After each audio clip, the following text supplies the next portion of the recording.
Welcome to your channel. అందరూ ఎలా ఉన్నారండి? మేమైతే చాలా బాగున్నాము. అందరూ ఒకసారి లైక్ చేయండి. లైక్ చేసే ముందు కూడా హ్యాపీ వినాయక చవితి అండి అందరికీ కూడా.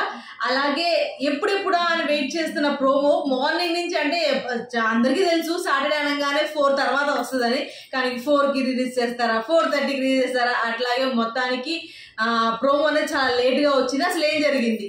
ప్రోమోలో హైలైట్ సోనియా, విష్ణుప్రియ. సో మొత్తానికి సోనియాకి ఇమేజ్ పెంచిందనాలా, సోనియాకి కంటెంట్ ఇచ్చేసిందనాలా తెలియదు, కానీ విష్ణుప్రియ మాత్రం ఎంతో కొంత గుడ్డే చేసింది అనిపించింది.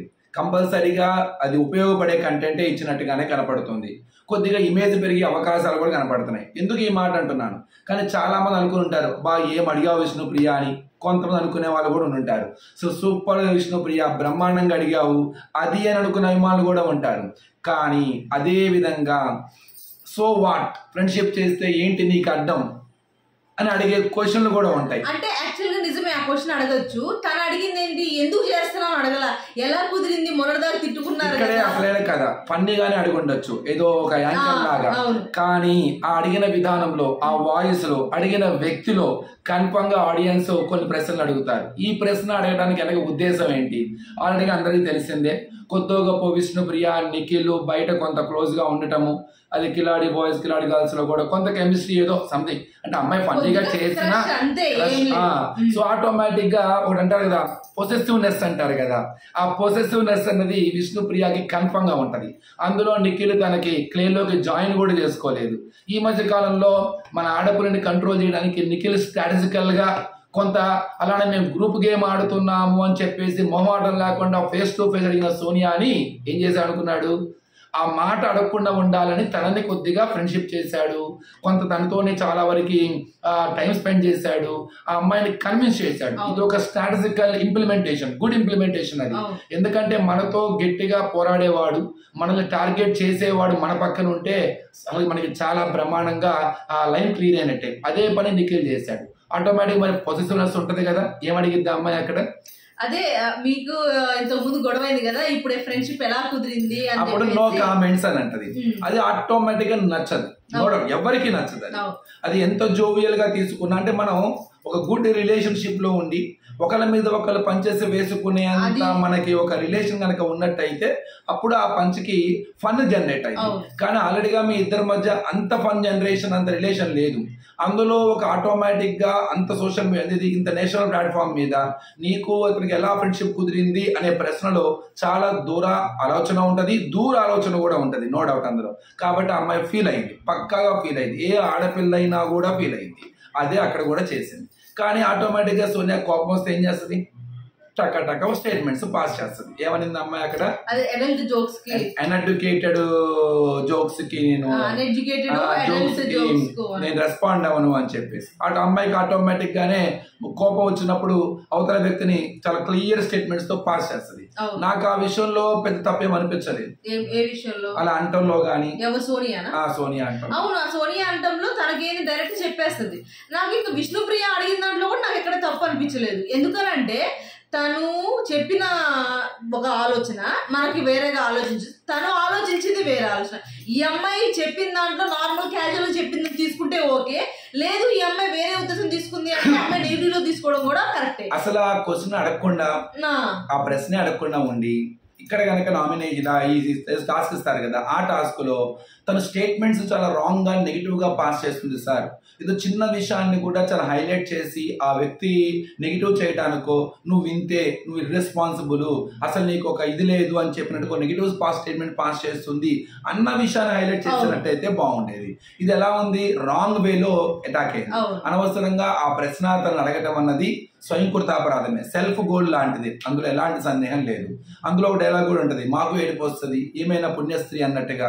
ఇలాంటి డైలాగ్స్ అనేవి ఒక ఆడపిల్ల ఇంకొక ఆడపిల్ల అంటల్లో ఎక్కడ కూడా అది తప్పు. అదే నాకు సరే వల్ల హైలైట్ చేశాను, నువ్వు కూడా ఆడపిల్లవే కదా అని. అక్కడ ఒక మాట అంటారు, నీకు కోపం వస్తుందా అని. లేదు సార్ నాకు బాధ వేస్తుంది అని. ఇందాక చెప్పాను అదే సెల్ఫ్ గోల్ అంటారు. బిగ్ బాస్ లో మనము హీరోలు అవ్వకపోయినా పర్లేదు, ఎదుటి వాడిని మాత్రం హీరో చేయకూడదు. ఇది బిగ్ బాస్ లో మెయిన్ పాటించాల్సిన సూత్రం ఇది. మనకి ఛాన్స్ రాకపోయినా పర్లేదు, మనం చేసే తప్పిదాల వల్ల అవతల వాళ్ళకి ఇమేజ్ పెరగకూడదు. ఈ రోజు కంపల్సరీ విష్ణుప్రియ చేసింది అదే. సో సో రాంగ్ ప్లేస్ లో రాంగ్ క్వశ్చన్ అడిగింది, రాంగ్ పర్సన్ కూడా అడిగింది. తను చెప్పాల్సిన స్టేట్మెంట్ ఆ ప్రశ్న అడగకుండా కానీ చెప్పినట్లయితే మాత్రం ఇంకో విధంగా ఉండేది. సో అది ఇవాళ మొత్తానికి సోనియాకి, డల్ గా ఉన్న సోనియాని అసలు ఈ 4-3 రోజుల నుంచి అసలు ఎక్కడ కంటెంటే లేని సోనియాకి విష్ణుప్రియ నీట్ గా దగ్గరికి వెళ్ళి కదిలించి కంటెంట్ ఇచ్చి వచ్చింది అనమాట. సో హైలైట్ అసలు అది. ఇక నెక్స్ట్ దాని గురించి కూడా ఏమంటారు, ఇంకా నాకు సార్ ఏం మాట్లాడతారా అన్న విషయం అయితే చూడాలి. అంటే జోవియల్ గా ఉన్నప్పుడు బాగుంటది, కానీ తను అలా తీసుకోదు కదా అది. కానీ అమ్మాయి ఆ స్టేట్మెంట్ లో ఒకటే రైట్, నెగిటివ్ స్టేట్మెంట్ పాస్ చేస్తుంది, అవతల వ్యక్తులు చాలా క్లియర్ గా నెగిటివ్ చేస్తాయి, అది ఓకే. కానీ ఈ సిచ్యువేషన్ లో తనది రాంగ్ ఏంటి కదా, నీదే తప్పు కదా. ఇక నెక్స్ట్ మన భాషాబాయి ఎవరిని తనలో మాట్లాడుకుంటున్నాడు అని నాకు అది నచ్చలేదు సార్ అని చెప్పేసి తను ఇది కూడా ఇచ్చాడు కదా, ఎక్స్ప్లెనేషన్ కూడా ఇచ్చాడు కదా, నువ్వు మాట అంటాడు ఐఎమ్ నాట్ సాటిస్ఫైడ్ సార్ అని. చూడాలి అది ఫుల్ గా ఏంటి అన్న విషయము. కానీ ఇలా కట్ చేసి ప్రోమో కట్ అయితే చాలా బాగా కట్ చేశారు. అలాగే సీతాను అలాగే యష్మి అది హైలైట్. అదే నిన్న కూడా చెప్పాను ఏమని అందరూ యష్మి తప్పు అంటే అది ఆటే. కానీ అదే కదా బిగ్ బాస్, కత్తి ఇస్తాడు, పువ్వు ఇస్తాడు, నువ్వు ఎలా ఉపయోగించావన్నదే కదా అక్కడ మెయిన్. నేను నాకు చాలా మంది కామెంట్ చేశారు ఏమని, మీకు యష్మి సార్కి ఏమో యష్మి అంటే ఇష్టం అనుకుంటా అని కొంతమంది, అలాగే మేడంకి ఏంది నేను 100% మేడమే మీరు ఆ సార్ని మాట్లాడివ్వండి, తొక్కే మాట్లాడి అని చెప్పేసి ఇలాంటి చాలా మంది కామెంట్ చేశారు. సో అది కన్ఫర్మ్ గా అక్కడ కొద్దిగా డౌన్ ఫాల్ గానీ చేస్తే, అంటే యష్మిని గనక కొద్ది కంట్రోల్ చేస్తే యష్మి కంటెంట్ ఇవ్వదు. సో నాకు సార్ కూడా చాలా స్ట్రాటజికల్ గా వాడు చెప్పారు. ఆడియన్స్ బిగ్ బాస్ ఒకటి చెప్తాడు, ఆడియన్స్ కంటెస్టెంట్స్ ఒక రకంగా తీసుకుంటారు, దానికి రెస్పాన్స్ నాగ్ సార్ ఒక రకంగా ఇస్తారు, మన ట్రీట్మెంట్ ఒక రకంగా ఉంటది.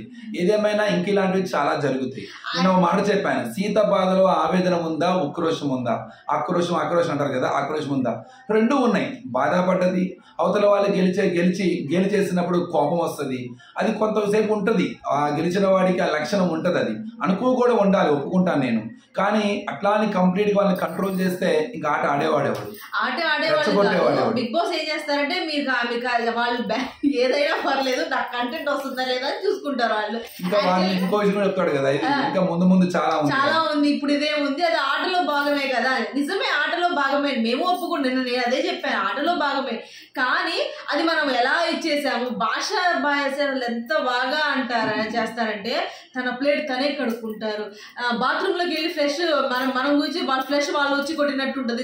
ఇది అది కరెక్ట్ కాదు, అది నా ప్లేట్ నేనే కడుక్కుంటాను, తన ప్లేట్ తనే కడుక్కుంటారు. భాషాబాయి కావచ్చు, తర్వాత నిబిల్ కావచ్చు, వీళ్ళందరూ కొంత వీళ్ళు కూడా ఏంటంటే 2 రోజులు చూద్దాము, తర్వాత చేద్దాము, మనకు అవకాశం వచ్చింది. ఆయన పేరేంటది కరెక్టే. సో వాళ్ళ దాంట్లో పృథ్వీ గాని, ప్రేరణ గాని, అభయ్ గాని, యష్మి గాని, వీళ్ళందరూ కూడా యాక్చువల్ గా అలాగే చేద్దామని ప్రేరణను యష్మి కొద్దిగా ఓవర్ కాన్ఫిడెన్స్ లోకి వెళ్ళిపోయారనిపించింది.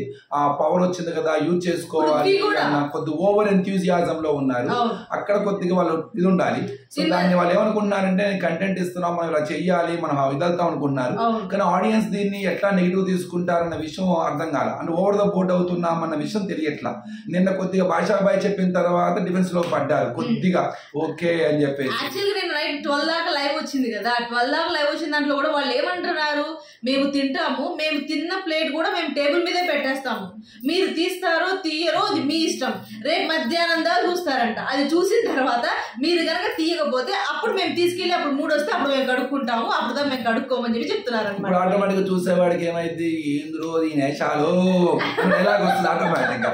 అదే కదా బిగ్ బాస్, మరి చూసేవాడికి ఆటోమేటిక్ ఒళ్ళు మండిపోతుంది, ఏంటి ఇంత ఎక్స్ట్రా చేస్తారని ఒక ఫీలింగ్ వచ్చేస్తుంది. వాళ్ళు ఏమంటారు, రేపు పొద్దున వాళ్ళు ఇక్కడ ఉంటే ఎందుకని ఎక్కువ చేస్తారు వాళ్ళు అదే అంటున్నారు. రాత్రి 12 దాకా మాట్లాడుకున్న విషయంలో కూడా లీడర్ అంటే ఎలా ఉండాలో అన్నది మేము గెలిచినప్పుడు మేము చూపిస్తాము, ఇలా ఇది కాదు లీడర్ అంటే గెలిస్తే ఇట్లా కాదు ఉండేది. ఒక మినిమం కామన్ సెన్స్ ఉంటుంది అనమాట. ఇక్కడే చెప్తుంటా నేను, అలా మంచిగా ఉంటే నటిస్తున్నారు, ఫెయిర్ గా ఉండరు, మీరు ఫెయిర్ కాదు, మీరు ఫేక్ గా ఉంటున్నారు, మేము మేలా ఉంటున్నాం, రియల్ గా ఉంటాం అని ఇది మేము రూల్స్ ని పాటిస్తున్నాం అంతే తప్ప మంచిగా ఉండాలి, మేము గెలిచినా కూడా అనుకోగా ఉండాలి, మీరేం చేయక్కర్లా, మేమే చేస్తాము, ఇలా చేస్తే ఏమంటారు మీరు అంటారు. ఎక్కువ చేయమాకండి, మేము అలా చేయమని చెప్పట్లా, మేము చేయాల్సింది మేము చేస్తాము. కాకపోతే ఏంటి అని అంటే కొద్దిగా మీ ప్లేట్స్ తీసుకొని షింక్ దాకైనా తీసుకొచ్చి సింపుల్ అండి, లౌక్యం ఉండాలి, లౌక్యం తెలియాలి అంతే. అక్కడ ఆ గెలిచిన దానికి ఓడిపోయిన వాళ్ళకి మధ్య ఉన్న ఒక చిన్న డిస్టెన్స్ ని లౌక్యంతో బ్యాలెన్స్ చేయాలంతే. సరే చూద్దాం మరి ఏం జరుగుతుందో సాయంత్రం.